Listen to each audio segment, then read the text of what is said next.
ท่านว่าให้พ่อใหญ่บอกก่อนจะโคตรใหญ่เพิ่นบุญพี่น้องเอ้ยจะโคตรจังไปใช่ส่วนสำคัญกับให้พ่อใหญ่บุญเว้าแน่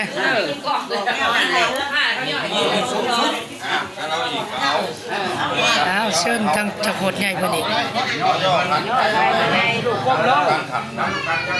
การก้มลง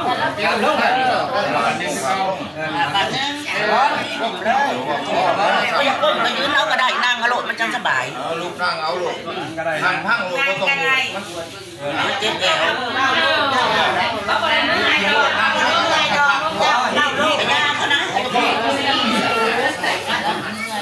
การนอก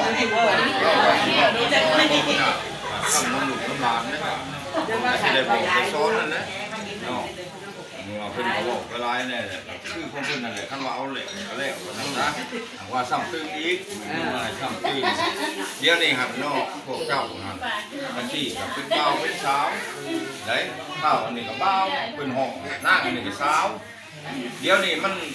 บนในห้องนะเป็นในห้องไผ่ห้องเคยไหนมันบนที่เก่านะก็บอกแล้วเปลี่ยนจิตใหม่จิตเก่าเอาใจใหม่เป็นอะไรเปลี่ยนข้อฝากข้อบอกเจ้าเป็นเคยบ้านหน้าอันนี้เป็นไผ่ท่านว่าเป็นไผ่เป็นเคยเลยกับมีขูดมีวงในบ้านขูดวงแมนไผ่สมมติว่าก็แมนปูยาปูยาอาหมอนี่กับหน้าเบ้าหน้าเช้าอันนั้นแหละเขาก็เป็นขูดเป็นวงผมแมนว่าแต่พอเถ่าไม่เถ่าก็แม่นี่นะเด้อบ้านนี้เลยเจ้าหักเอากันนี้หักแท่งกันนี่เนาะไอ้หัวคนนี้แท่งพ่อแม่ผัวแล้วก็พ่อแม่เมียได้พ่อแม่เมียคือกันกับพ่อแม่ผัวผมเป็นว่าจำแหน่งได้มาแล้วนะหมอผู้บ่าวผู้ชายนะนี่คือลืมทั้งนั้นผมเป็นกับพ่อแม่คือเขามียังไงให้เบิ้งให้แย่งคือเขาตัวนั้นบ้านนี้เนาะเอาเรื่องไปเนาะไปมาล่าโคได้ปะเคยให้คือกันผัวทีนี้ไปหันไปนี่พ่อลูกพ่อเมียพอมันมาอยู่น้ำเจ้าจะไปจะได้ก็ไปพ่อถือขนาดพ่อถือตะปีดกับพ่อกินไผ่พ่อเคยเพิ่นว่ามีพ่อเฒ่าตาล่ามีปู่มีย่าคันว่าเมียสิไปบอกผัวบอกกันแต่เฮาผู้เฒ่านี่ยังได้บอกกันอยู่ได้เมื่อเราโมได้บอกเลยการไปนั่นนี่คือกันนั่งอันนี้คือกันเนาะไปหาลูกใหม่นั่งหากินหาจ่าก็ให้ไปน้ำผู้มีลูกมีผัวคือกันนะผมเป็นว่าใช่ไปน้ำผู้เสร็จผู้เช้าก็พอได้ได้พวกบันไดคนละขั้นยันนุ่งกระยามือนี่ชิว่าเพิ่งตื่นแต่ผัวนี่กันผัวคือกันไปหันตรงก็ได้ไปตรงนั้นผมเป็นว่าไปใช้ไปอันไหนบอกมันจะขึ้นฉันโกหกนะครับจักพุทธวันแน่เลยไปมีลูกเขามีเป็นเป้าเป็นสาวเนี่ยจับสบายแต่ว่าเขาอยากจะตามเขาไปเองใจได้ก็มึงบางทีเนาะตัวเจ้าตัวว่ามันไปหาที่ไหนเนาะอยากกินอะไรไม่ได้กินก่อนนี่อ่ะที่ไหนล่ะมันก็งานมันแกนั่นมันก็ขาดก่อนนี่มึงยักษ์มาที่ไงฮะจะให้ระวังตัวน่ะท่านแต่เรื่องนี้ว่าท่านร้อนต้องถือที่พ่อถามถูกทางวัดเจ้าไปขนาดนี้ดีพ่อถ้าผัวว่าพ่อทำไปอีกผมเองเนาะไปได้คนมีของของไปรู้ดีหลังมองจากไหนนะทำอะไรทำหนึ่งผัวทำก็ไปใส่เรื่องหยุดเนี่ยพ่อแม่เหมือนมันบ้านที่ร้านอะไรเป็นผูกติดขี่ยังเป็นสาหรือกันขี่เนี่ยเป็นใหญ่ในประเด็นคือละพริกแต่นวดกระด้าน่ะเนี่ยสื่อก็ได้ต้องเงินเนาะต้องใหญ่สองสาบาทนี้เราพ่อแม่ท่านไหนพ่อแม่ท่านหนึ่งในเบื้องต้นเนี่ยคือการนั้นเพราะว่าตัวมันเนี่ยไม่ยากหรอกมันจะแต่งมาเพื่อโอเคเนี่ยก็ลุงแย่งคือการเจ็บเป็นคุณจับได้จ้าครับว่าคุณเรื่องอะไรกันเจ้าข้องกันว่าเจ้าให้พ่อทั้งนี้คือว่าคือกันหมู่เจ้าว่าใจชัดบ้านว่านะ แล้วให้ผู้ว่าให้ของหมอที่ได้ตัวนี้ถ้าว่าให้อ่านน้องโทรแม่ท่านนี่แหละให้ไม่เอาให้ว่าให้เอาให้จับเป็นไรเลยมันจำเป็นจำเป็นแล้วเก็บโชว์เลยไปหันสนิทจำเป็นเอาให้อันมากบอกกันเดี๋ยวพวกอยู่มันไปยังไปเดินก็จำเป็นจำเป็นก็จำเป็นเอาให้อะไรบอกผัวเดี๋ยวนี้เอาให้พ่อบ้านนี้ผู้ชายผู้ล่างผู้ว่าก็มึงผ่านหน้ามาเราว่าพวกเราพิกันตัวนี้ก็ให้ระวังคนไหนจะมาข้าวนี่หรือว่าผู้สาวข่อยมากพระเจ้าหน้าอย่างนี้กันผู้บ่าวข่อยมากพระเจ้าเกิดพวกพิกันนี่นะคนไหนที่ยังจะสุดคนเปิดมากสุดใจ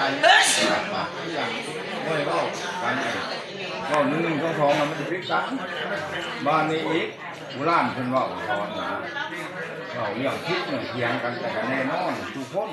มันก็ไม่พิษไม่พลาดอยู่พิษเถียงกันหายากกันนะที่ถ้าเขาพิษเขาเถียงกันแล้วเป็นเรานี่อันนี่ครูว่าไก่ฆ่ากันเศร้ามึงครูว่ามากไก่เศร้าไม่เห็นว่ากันท่านว่าเนี่ยจะหายก็จะพิษกระทอมูนี่แหละเอากันที่ถูกคือบ่ห่าวแท้มันนี่นะเดี๋ยวโทษค่ะเขาอยู่ในน้ำเลยโอ้ยผมก็เรียกว่าน่าใช้ปิ้งเลยครับไอ้ทีผมบอกผมว่าจะนอนไปให้ดูมันไกลได้ว่าคิดอะไรน่าจะไปจะกินอยากกินมากก็ได้นี่แหละทีผมบอกผมว่าจะทำได้แล้วยังพอได้นะจากเอาจะสั่งตอนนี้ไปเรา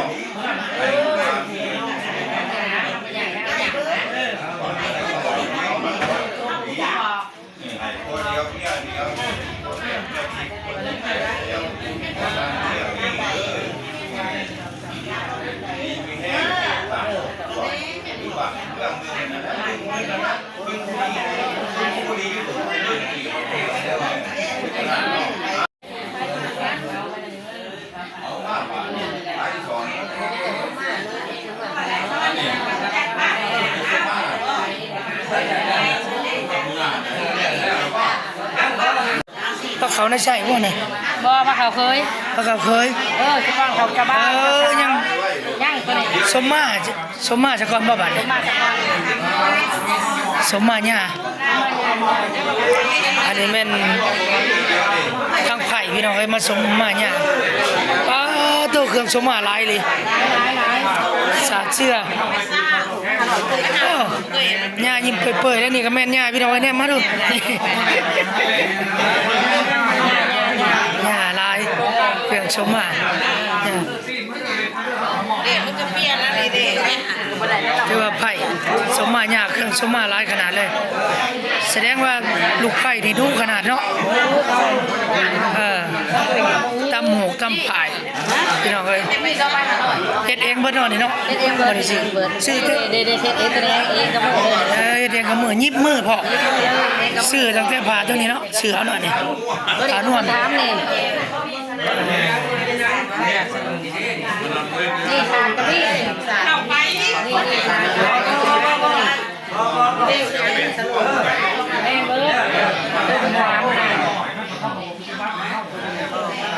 ทางไหนก็แม่นเบิดหญ้าพี่น้องเอ้ยหญ้าใหญ่เครื่องสมมาหลายขนาดเลยหญ้าผู้นี้เพิ่นก็บินมาแต่อเมริกาพุ่นมาลูกแค่ล้านให้เขาอยู่ดีมีแฮงเป็นพวกแก้วไม่ทิพย์พวกยิบเมียแซว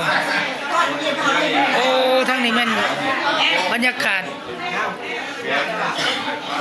อันนั้นสมมาหญ้าพี่น้องเอ้ย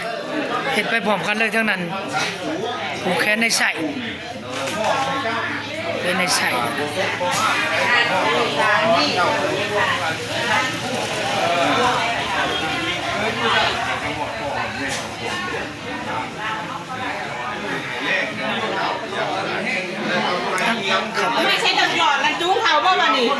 สมมาแล้วล่ะบ่ผูกแขนสมมาแล้วก็ผูกแขนไผ่ล่ะบ่ยังบ่ทันได้ฮอดจุงเข้าห้องเป๊ปซี่นี่เพิ่นหาวขนาดพี่น้องว่าไม่ใช่เป๊ปซี่อยากจุงแขนบ่าวสาวเขาสวมเลยอันนี้แม่นไผ่เพิ่นสมมาญาเฮาก็ต้องผูกแขนไผ่อีกพี่น้องเอ้ยหลังจากไผ่สมมาสาดเสือกกองว่าเป็นผู้มาโลกพี่น้องเอ้ยหลายขนาดแสดงว่าไผ่นี่ดูมันขนาดเลยเฮ็ด เซ่เลยบ่ผู้ใดจะย่างไผ่ประเทศ มันก็เป็นเหตุ12ของ14ประเภทนี้ลาวเฮาพี่น้องเอ้ยที่ปลาถิ่มบ่ได้ก็ได้เฮ็ดพอเป็นเหตุเป็นของ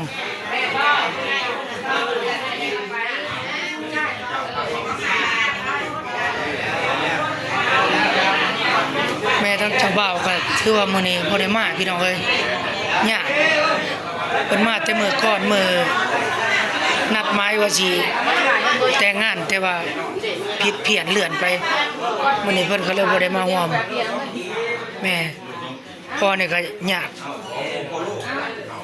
ถือยากพี่น้องเอ้ยก็เลยบ่ได้มาพอถือยากก็เลยบ่ได้มาร่วมแต่งดองลูกชายพี่น้องเอ้ยทั้งเบิดนี่ก็มีแต่ญาติพี่น้องอ้ายน้องป้าลุงเจ้าโคตรวงตา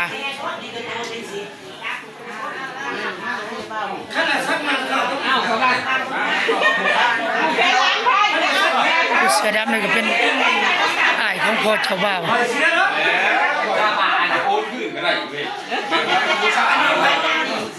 อันนี้ก็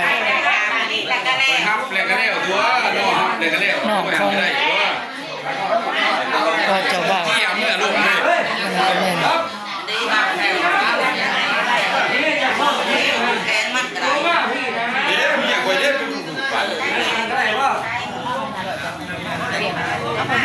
ผู้บัญชีผูกแขนไหนโอ้ผูกแขนไผ่กับใบสีม่วงเลยเนี่ยพี่น้องต้องใบ1,000 บาทกับใบ500 บาทใบแดงๆก็หลายตัวใช้เบิ่งหน้ากะคนเพิ่นจกจั่วด้วยนี่เจกันตัวคนดีใจเพิ่นได้ไผ่ใหม่พี่น้องเอ้ยร้านไผ่พ่อใจ ร้านไผ่เนาะของสมมาก็เต็มที่เลยนี่ก็แม่นเอื้อยของพ่อเจ้าบ่าวก็แม่นพี่น้องเอ้ยเอื้อยพ่อเจ้าบ่าว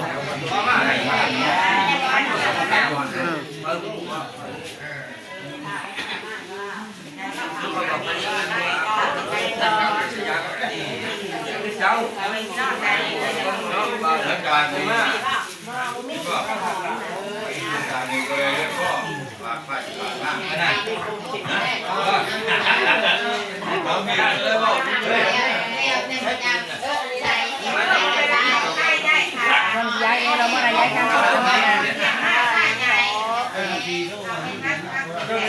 หนักจัดออกมาเลยพี่น้องเอ้ย หนับทั้งขางนี่หนับก็ได้ ผูกแขน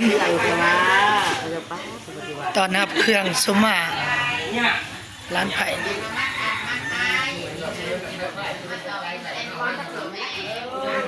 เครื่องทั้งเบิดเอามาสมมาบ่ได้เอามาคำมาขายพุ่นน่ะ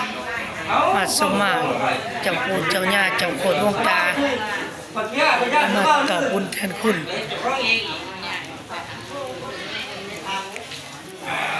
เสื้อแดงๆผลพี่น้องแม่เจ้าสาวแล้วก็คนผู้หนึ่งเนาะใส่เสื้อหลายๆแม่นคือว่า2 คนนะ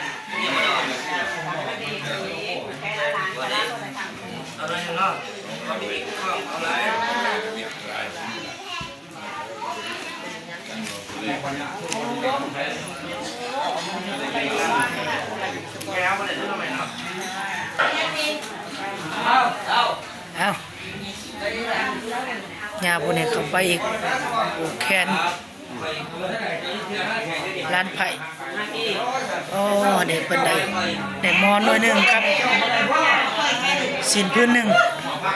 มีใบ2หลอดตัวเป็นหยังใหญ่จะได้เงินหน่อยบ่ ถือว่าเป็นเครื่องสมมาให้แต่ละคนยับเขาไหมเจ้าโคตรเจ้าครับเครื่องสมมาได้นี่เจ้าโคตรใหญ่พี่น้องเลยนี่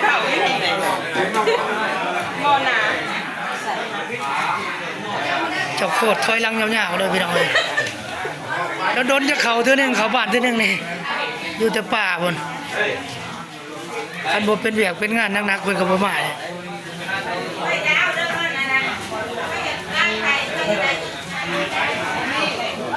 มาอยู่เมืองลาวนี่ลาวเป็นพี่ พ่อย่ามาแต่นั่นโอ้เพิ่นก็ผูกเงินลาวเอาเนาะญาติว่าเพิ่นผูกเงิน USA เลยนี่ใหญ่สวยตัวแทนไม่ใหญ่สวยบ่นี่ครับคือว่าได้เบิดทุกคน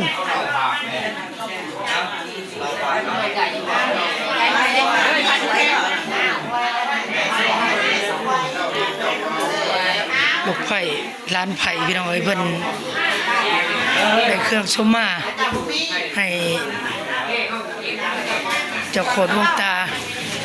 ปู่ย่าแต่ละคนแล้วก็ทั้งปู่ทั้งย่าก็ได้ผูกแขน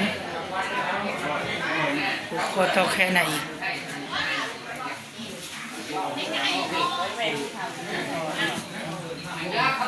ปู่ย่าหลายลูกไผ่นี่ปวดแขนบ่แหละแต่ร้านไผ่นี่ก็ได้เพื่อชิงย่อใส่เบิดคู่คนเครื่องสมมาก็เป็นคันรถเลยพี่น้องจังได้ทั่วกันหลายสกุลใหญ่สกุลไม่ใหญ่สอดพี่น้องสกุลพ่อใหญ่ลี่เนาะแม่นบ่เสียบกกเข้านี่สกุลพ่อใหญ่ลี่พ่อใหญ่ได้เลยนี่เนาะ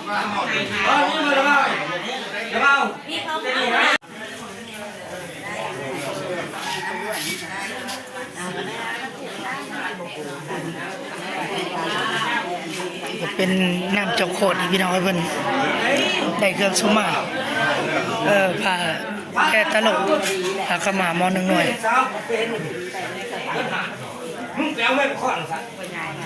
โอ้ยผ้าแผ่ตลกเนาะมัดแอวขักได้นี่ฮะเนี่ยเฮาก็ได้คือกันบาดใช่แหละไม่เอาเงินได้50,000เอาไหมพอบ่โอ้50,000เอาผูกแขนเอาก็ได้เครื่องสมมาอยู่แล้วมาญามาครับเครื่องสมมาคอยได้แล้วคอยก็ได้นี่ได้แล้วไปเข้าไปเจ้า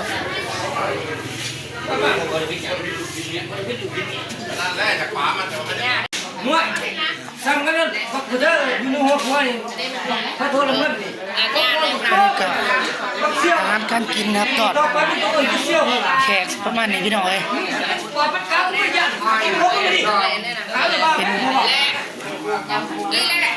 ปิ้งเป็นหมูหลับหมูไปได้ไหมน้องแช่บบ่เดี๋ยวโอ้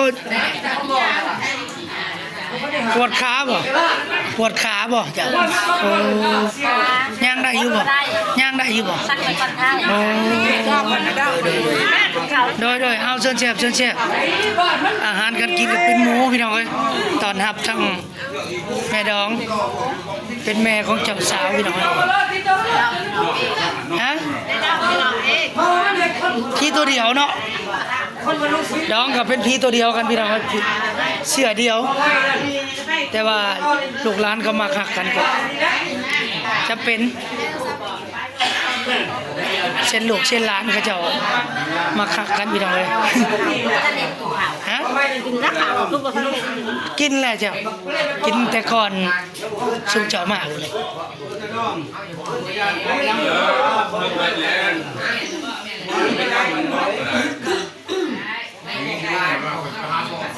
เป็น จะได้เอากาเอามุงแล้วบ่เท่านั้นเอากาแล้วบ่ ยัง ปลูกมันนี่บ่เจ้า มีเมื่อวานนี่แหละ โอ้เด้อปลูกมันนี่บ่เจ้า ก็กันได้คุยตั้งเอาไว้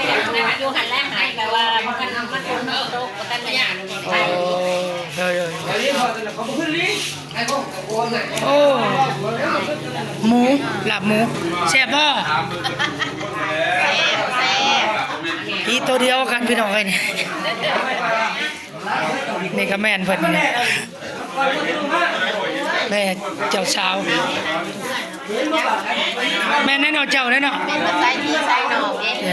แม่นบ่เพิ่นนี่บ่แม่บ่นี่ผู้นี้บ่เป็นแม่เป็นแม่แท้ค่อยว่าผู้นั้นบ่แม่นบ่ผู้นี้เจ้าได้แต่ลูกสาว นี่แม่แท้ เป็นแม่ของเจ้าสาวแท้พี่น้องนี่ในลูกสาวจะคนก็จะ 4 คน 4 คนไม่ใช่ลูกสาวได้ผัวจะคนแหละ เอาเมื่อไรเด้เอาเมื่อไรยังดึงแล้วบัดผู้นี้บัดได้แต่ลูกชายบ่ลูกชายบ่จะคนลูกชาย3 คนเป็นอยู่นำกันเอาเสียงแซ่บเป็นอยู่เฮือนคนละหลังได้เจ้าเนาะเด่นเนาะตะกี้อยู่นำกันบ่ตะกี้โอ้เพิ่นอยู่นำกันตะกี้พี่น้องถือว่าเป็นบุญวาสนาร่วมกันได้กับเจ้าเนาะจังได้อยู่นำกันเนาะห่วงถูกต้องกันเนาะคือสิบ่ได้ผิดได้หายกันเนาะโอ้ก็มีอยู่เล็กน้อยเนาะโอ้เด้อคือว่าเป็นบุญพลาขนาดพี่น้องเอ้ยได้นั่นคือว่าเพิ่นก็ได้เนาะ ทำดีเลยคือว่า เสื้อสีขาวเนาะเพิ่นได้เอาผู้เดียวกันอยู่นำกันบ่ผิดกันนี่อยู่เล็กๆน้อยๆตะกี้อยู่เฮือนหลังเดียวกันเด้เพิ่นบัดนี้ปุ๊บคนละหลังอยู่ไกลกันอีกบัดผู้นี้บ่ได้แต่ลูกสาวผู้นั้นน่ะได้แต่ลูกชายลูกสาวผู้ที่เท่าไรเจ้าเนี่ยเท่านี้ผู้นี้ผู้ที่สามยังอีกผู้หนึงบอกว่าท่านเอาโอ้ยังลูกหลานเอาพี่น้องผู้ใดสนใจลูกสาวเพิ่นยังอีกผู้หนึงงามได้ลูกสาวเพิ่นก็ได้นำแม่พี่น้องเอ้ยหน้าตาดีดีนะเพิ่นก็อยู่บ้านหวยขอพี่น้องเอ้ยเมืองสองคนแข่งโซนตะเคียนคือว่าเพิ่นสร้างบุญมาร่วมกันพี่น้องเอ้ย2 คนนี่ได้ผัวผู้เดียวเพิ่นนุ่งเสื้อสีขาวทรงกษัตริย์ที่ว่าเป็นทำบุญร่วมสร้างตักบาตรร่วมกันแต่ศาสตร์ก่อนศาสตร์นี้จึงได้มาอยู่พร้อมกันมันเลี้ยวมันมุก สาวเพิ่นที่3บ่ด้วยยังอีกน้องสาวยังมีน้องสาวผู้หนึงพี่น้องเอ้ย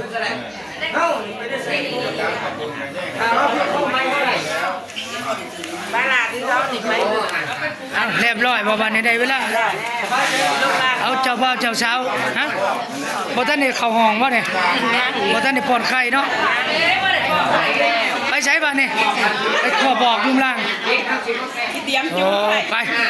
ปขอบอกลุมล่างกันว่าซั่นสินำไปนำเพิ่นใช้อันนั้นเจ้าน่ะใช้เครื่องสมมาจ้ะเอาป้าไว้นี่เด้อจ้ะจื้ออยู่ดอกของเฮานี่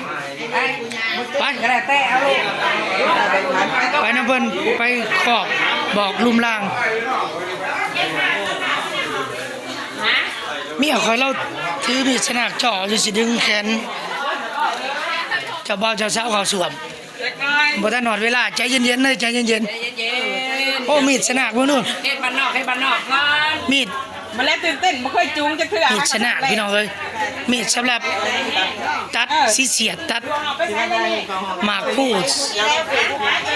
สมัยโบราณตะกี้เพิ่นใส่นี่แต่ปัจจุบันนี่พูดที่เคี่ยวหมากก็ยังใส่นี่หนีบตัดเพิ่นเอิ้นว่ามีดสนัก เอ้าถือไปนำบ่เครื่องน่ะใช้โทรศัพท์ไม่ใช้บอกคุณมาก เอาไปลุมไปล้างมาเนี่ยเอาตอนนี้เพิ่นมาขอบบอกตามเหตุตามข้องบ่ให้ท่วงให้ถามแล้วบาดนี้เตนี่ต่อไปก็ได้ขอบบอกขอบพี่ขอบช้างพี่น้องเอ้ยบอกบรรพบุรุษเฮาผู้ที่ลวกลำไปแล้วก็ได้มาขอบมาบอกให้เพิ่นรู้จักให้เพิ่นมาหับเอาเครื่องสมมาหอบเอาเครื่องกินของอยากสิน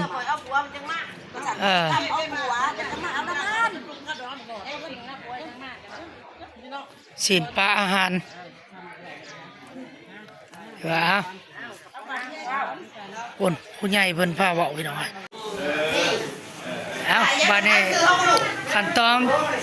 จุงเจ้าสาวเข้าห้อง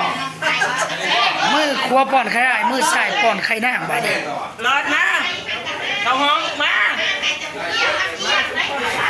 ใช้ได้เจ้าบ่าวเอา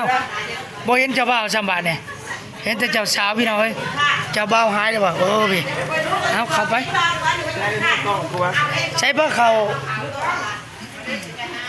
เจ้าบ่าวเจ้าสาวได้มาเลยมาแล้วเดี๋ยวโอ้มาเบิ่งพระเขาไปนั่งทั้งคุณแล้วปีนหน้ามาพี่ทั้งเครื่องพี่ตัวแนวกินก็ได้เอาเบิ่งพี่น้องมีน้ำตาลมีไข่มีแก้วมือขวาป้อนไข่อ้ายมือซ้ายป้อนไข่นางสลับกันเด้อควยแขนมือขวาเจ้านี่ก็ควยมาใส่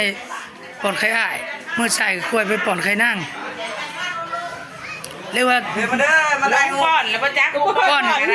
เรียกว่าเขาเจ้าเองบ่สิป้อนได้ได้บาดนี้นี่แหละมือขวาป้อนไข่นี่เด้นี่มือขวานี่ป้อนไข่อ้ายนี่นี่ถึงแล้วนี่ควยสลับอย่าจำเพชรเลยเด้อเอาเบิ่งบาดไม่ใช่เป๊ปซี่พี่น้องเอ้ยเพิ่นบ่เคยจักเทื่อฉันลองเบิ่งบีไข่ไม่ใหญ่ฮักทางแรกได้นี่ไข่ก็บีคนละครึ่งแล้วแหละไข่ก็บีแล้วเนาะคนละครึ่งแล้วแหละกินเบิดหรือไข่แล้วบ่ใส่ใหญ่หลายใส่ขวานั่นแหละมือขวาป้อนไข่อ้ายแม่นแล้วขวาป้อนไข่นั่นแหละป้อนไข่นางพี่น้องเอ้ยคุยกันมาเลยมาป้อนไงกุ้ยมาป้อนดิได้หูสิป้อนจังได๋ล่ะบัดนี้ห้องก็จะไม่มันโอ้ยห้องกันหน่อยแน่พี่น้องเอ้ยพอดีคันๆแน่นๆสินี้ไปใส่ก็บ่ได้เลยเอาหวานๆกันมาสูบบ่เผ็ดดอกวันนี้อีกป้อนอีกยูซันเลยเบิ่งครัวเบิ่งค่ะควายควายบางครัวเบิ่งครัวป้อนไข่อ้ายมื้อใส่ป้อนไข่นางพี่น้องเอ้ยครัวเดียวไม่เดียวล่ะคอยเป็นครัวเดียวแม่เดียวพวกแก้วเมียทิพย์พวกยิบเมียแซวได้บัดนี้สร้างลูกพุกขึ้นได้3คนกันเบิดแล้วบ่ป้อนแล้วเนาะอย่าบ้าเด้คือว่าสำเร็จป้อนแล้วพี่น้องเอ้ยน้ำบ่ทันได้กินก็น้ำกินขวดเดียวกันโลดกินขวดเดียวกันโลดน้ำนั่นจิ้มหัวมาเด้อกินขวดเดียวกันน้ำนั่นแล้วกินเลยบ่น่ะบ่ได้กินน้ำกินคนละครึ่งเอาให้พวกกินบัดนี่โอเคพี่น้องเอ้ยย่าบ่ครบย่าใช้เสียมาเจ๊ย่าต้นนั่นแหละกระต่ายมาเพื่อนจะไผ่ปอดยังอยู่นี่เมื่อจะไผ่แขนมึงบาดนี่ทำบ้ามาอย่าไปใช่ล่ะทำบ้าไว้บ้านนี่แล้วก็สิละสิแรกๆนี่ได้นี่เป็นห้องเจ้าบ่าวเจ้าสาวห้องก็ขนาด2 เมตรประมาณ2 เมตรกว่า2 เมตร 70คูณ2 เมตร 70พอดีขันเลยพี่น้องเอ้ยโอเคพี่น้องเอ้ยสำหรับคลิปนี้กับฝากช่องนี้ก่อนพี่น้องเอ้ยอันนี้แม่นในการกดตะแกนให้ครูบ่าวสาวระวังตลอดครับนั่ง ตลอดก็นั่งยังบ่ลืมชื่อนั่งยุ่ยพี่น้องเอ้ยเป็นบ่าวสาวกันถือว่าเหมาะสมกันก็ให้ทั้งสองคองหักกันไปยืนหน้าพี่น้องเอ้ยเป็นพวกแก้วเมียทิพย์เมียแซวคนสามพูดคุยก็ห้ามนี่เอาละขอกำลังใจสำหรับพี่น้องที่เขามาเบิ่งมาชมคนบ้านนอกตลอดมาบ่ว่าจะเป็นพี่น้องทั้งฝั่งลาวฝั่งไทยหรือทั้งต่างประเทศอเมริกาพี่น้องเอ้ยโดยเฉพาะก็เป็นพี่น้องทั้งฝั่งไทยที่เขามาติดตามคนบ้านนอกและสนับสนุนคนบ้านนอกตลอดมาพี่น้องเอ้ยขอบใจ